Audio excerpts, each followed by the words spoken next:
What would you do when everything is going your way and then something happens and your life comes crashing down?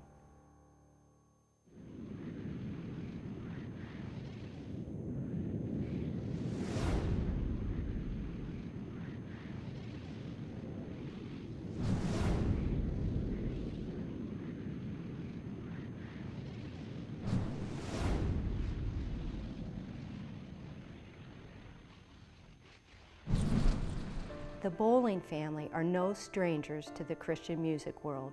23 #1 songs, 3 Grammy nominations, 11 Dove Awards, and regular guests at the Grand Ole Opry. Their greatest gift that they have shared with millions through their music and their words is their unshakable faith.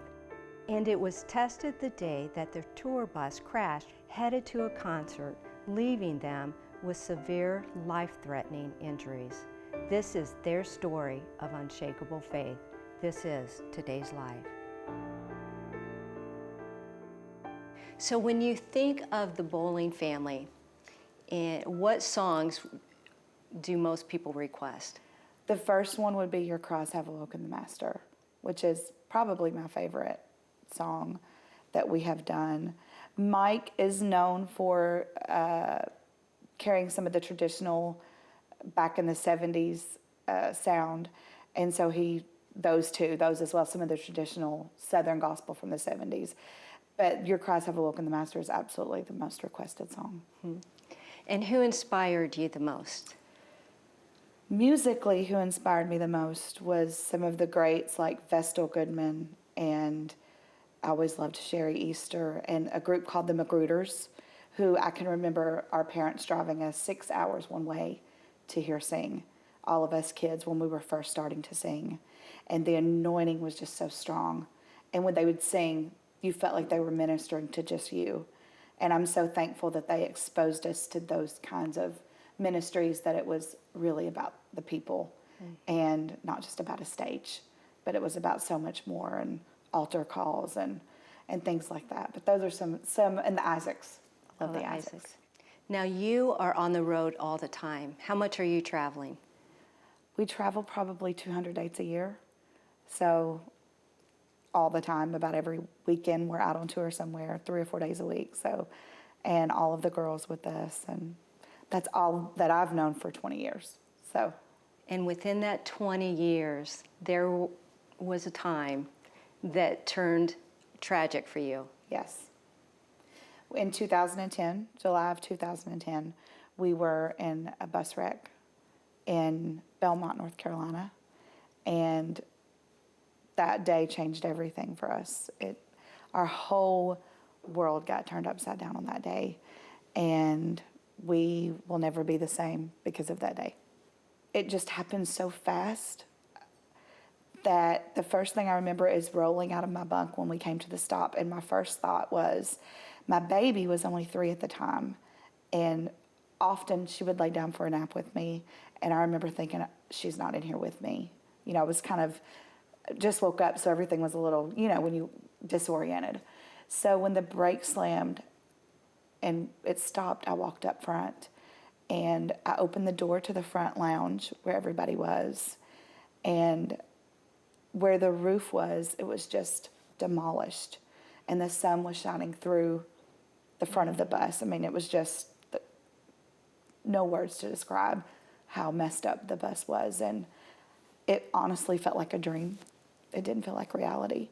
And I remember thinking, this can't be happening. And the first person that of course everybody was screaming, the kids were screaming, and I saw my sister, and we sort of made an eye contact, and I looked down, and my husband was on the floor, and he was unrecognizable and barely conscious. He was slumped down. And Tara and I exchanged a look that, because we're sisters and we know each other so well, I knew she was trying to tell me, I don't think he's okay. And so she was trying to see to him, and somewhere during the chaos, it gets a little bit, you try to place the time of it all. But my 6-year-old, Caitlin, we realized that she was bleeding very badly. And she had lacerated her face wide open, and she was losing a tremendous amount of blood. And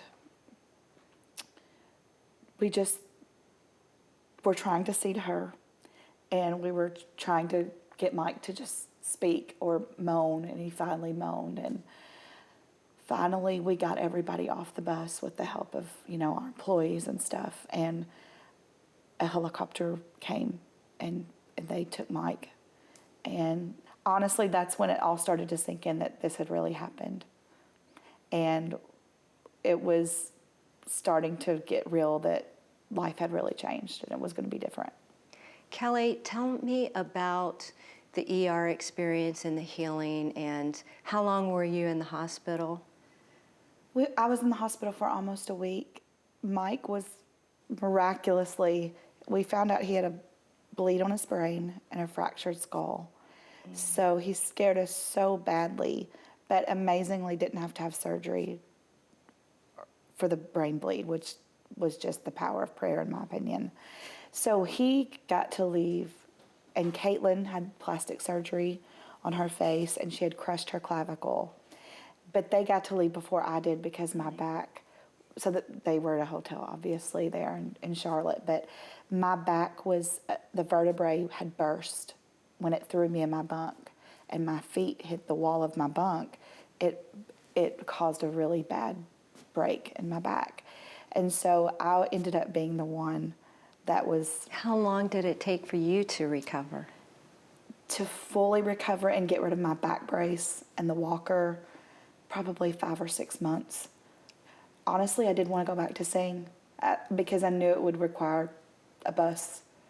And I always laugh and say I begged God for an airplane, but eventually we would have to go back. Or just because the calling's hard doesn't mean you're not called anymore.